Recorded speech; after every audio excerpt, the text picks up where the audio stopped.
Laapataa ladies, directed by Kiran Rao. ഒരേ സമയം ചിന്തിപ്പിച്ചും ചിരിപ്പിച്ചും നമ്മുടെയൊക്കെ കണ്ണും മനസ്സും നിറയ്ക്കുന്ന ഒരു ഗംഭീര സിനിമ. കല്യാണശേഷം ഗ്രാമത്തിലേക്ക് മടങ്ങി വരുന്നതിനിടയിൽ തൻ്റെ നവവധുവിനെ മാറിപ്പോകുന്ന കഥാനായകനായ ദീപക് കുമാർ. അയാൾ വീട്ടിലേക്ക് വിളിച്ചുകൊണ്ടുവരുന്ന മറ്റാരുടെയോ ഭാര്യയായ വിദ്യാസമ്പന്നയായ ജയ. സ്വന്തം ഭർത്താവിൻ്റെ ഗ്രാമത്തിൻ്റെ പേര് പോലും അറിയാത്ത, കാര്യമായ വിദ്യാഭ്യാസമൊന്നും തന്നെ ഇല്ലാത്ത നിഷ്കളങ്കയായ ഫൂൾകുമാരി. ഇവരാണ് ഈ സിനിമയിലെ കേന്ദ്ര കഥാപാത്രങ്ങൾ. ഒരു കോമഡി ഫിലിമാണെന്നുള്ള ധാരണയിലാണ് ഞാൻ ഈ സിനിമ കാണുന്നത്.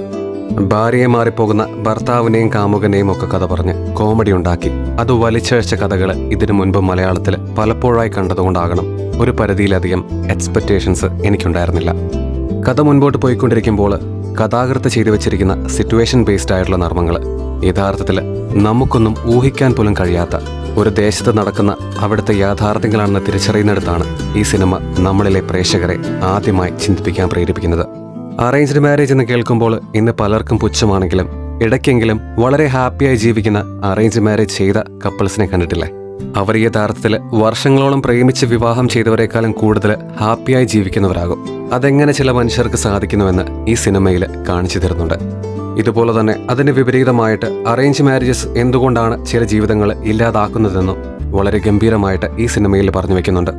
യാഥാർത്ഥ്യങ്ങളിൽ നിന്നും അവകാശങ്ങളിൽ നിന്നുമൊക്കെ ഒരു മറ കെട്ടി സെലക്റ്റീവായ കാര്യങ്ങൾ മാത്രം പഠിപ്പിച്ച് സ്വപ്നങ്ങളും ആഗ്രഹങ്ങളുമൊക്കെ തൻ്റെ പങ്കാളിക്കും മക്കൾക്കും വേണ്ടിയിട്ട് വേണ്ടെന്ന് വെച്ച നമ്മുടെയൊക്കെ വീട്ടിലെ അമ്മമാരെയും ഈ സിനിമയിൽ നമുക്ക് കാണാൻ കഴിയും. കേരളത്തിൽ ഒരു 20 വർഷം മുൻപാണ് ഈ സിനിമ ഇറങ്ങിയിരുന്നതെങ്കിൽ അന്നത്തെ പ്രേക്ഷകർ ഈ സിനിമയെ എങ്ങനെ സ്വീകരിക്കുമെന്ന് എനിക്കറിയില്ല. ഒരു പെൺകുഞ്ഞ് ജനിക്കുമ്പോൾ തന്നെ അവളുടെ കല്യാണത്തിൻ്റെയും സ്ത്രീധനത്തിൻ്റെയും കാര്യമോർത്ത് ആദ്യ കയറി അതും തോളിലേറ്റി അവളെ കെട്ടിച്ചു വിടുന്നതാണ് തൻ്റെ ജീവിത ദൗത്യം എന്ന് വിശ്വസിച്ചിരുന്ന മാതാപിതാക്കന്മാർ ഒന്നങ്ങൊതുങ്ങിയിട്ട് അധികമായിട്ടില്ല. പക്ഷേ ആഗ്രഹിച്ചു പോകുന്നുണ്ട് ഇത്തരത്തിലുള്ളൊരു സിനിമ പണ്ട് ഇറങ്ങിയിരുന്നെങ്കിലെന്ന്. ഇതൊക്കെ കണ്ട് പെൺമക്കളെ പഠിക്കാനും സ്വപ്നങ്ങൾ കാണാനുമൊക്കെ അവരുടെ അച്ഛനമ്മമാർ തീരുമാനമെടുത്തിരുന്നെങ്കിലെന്ന്. പക്ഷേ അതൊക്കെ അന്ന് നടന്നിരുന്നെങ്കിൽ ഇതിവിടെ ഇരുന്ന് പറയാൻ ഞാനോ കേൾക്കാൻ നിങ്ങളോ ചിലപ്പോൾ ഉണ്ടായെന്ന് വരില്ല. അത് മറ്റൊരു യാഥാർത്ഥ്യം. നാളെ നിങ്ങളൊക്കെ പഠിച്ച് നല്ലൊരു ജോലി ലഭിച്ചാൽ, അവിടെ നിന്ന് ആദ്യമായി ശമ്പളം കിട്ടിയാൽ, അതുമെടുത്ത് വീട്ടിൽ പോയി പുലർച്ചെ തൊട്ട് സന്ധ്യ വരെ വർഷങ്ങളായി ഒരു യന്ത്രത്തെ പോലെ പണിയെടുക്കുന്ന അമ്മയെ കൂട്ടി ഒരു യാത്രയ്ക്ക് പോകണം. അവർക്കിഷ്ടപ്പെട്ട ഭക്ഷണം വാങ്ങിക്കൊടുക്കണം.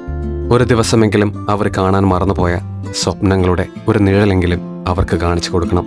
ഈ സിനിമ കണ്ടു കഴിഞ്ഞപ്പോൾ പറയണമെന്ന് ആത്മാർത്ഥമായി ആഗ്രഹിച്ചൊരു കാര്യം ഇതായിരുന്നു. ഇന്ന് നമ്മുടെ രാജ്യത്ത് നിലനിൽക്കുന്ന പരിഹാസ്യമായ ആചാരങ്ങൾക്കും വിശ്വാസങ്ങൾക്കും നേരെ വിരൽ ചൂണ്ടുന്ന നർമ്മത്തിൽ ചാലിച്ച ഈ സിനിമയെക്കുറിച്ചുള്ള നിങ്ങളുടെ അഭിപ്രായം എന്താണ്? Let me know in comments.